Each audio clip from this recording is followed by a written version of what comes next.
After his stunning arrest yesterday, the leading Republican candidate for governor, Ryan Kelley, is talking about being taken into custody for his role in the January 6th riot.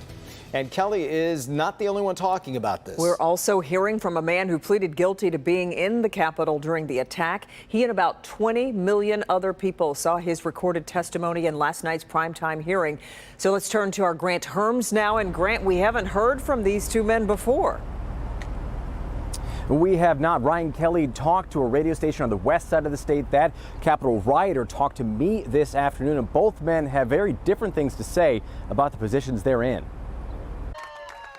Out on bond after being charged with 4 crimes for his role in the January 6th attack on the U.S. Capitol, Ryan Kelley calling his arrest a witch hunt. We're continuing to go off on these political witch hunts against the frontrunner of the Michigan gubernatorial race on the Republican side. Kelley joining other Republicans in accusing the FBI of playing politics. Continued to try to weaponize the Biden administration, FBI, and DOJ to come after situations like this that there's baseless claims here. Kelley was seen in multiple videos on January 6th waving rioters into the building.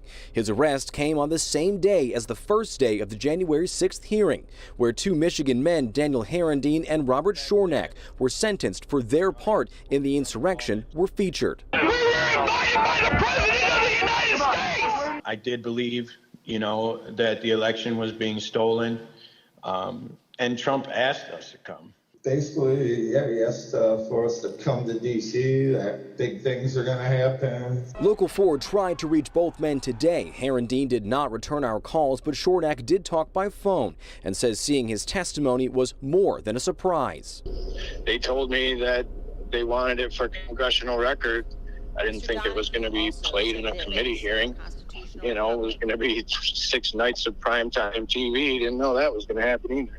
Shornack no longer thinks the election was stolen, saying he would have hoped for proof by now. That hasn't come. I did it, and, I accepted the punishment. I moved on. Well, I'm trying to move on with my life. Now, Shornack also said that he doesn't think that the former president started or is responsible for January 6th. That is what the committee is trying to prove with the next 6 hearings. And this isn't over yet. The next hearing for the January 6th committee is on Monday at 10 a.m. Ryan Kelley is back in court via video. Also on Monday, that is at 1 p.m. Kimberly? And speaking of Kelley, Grant, do we have any idea what his arrest will mean for the primary race for governor? I mean, the race has had a lot of upheaval. So what does it mean now that this has happened?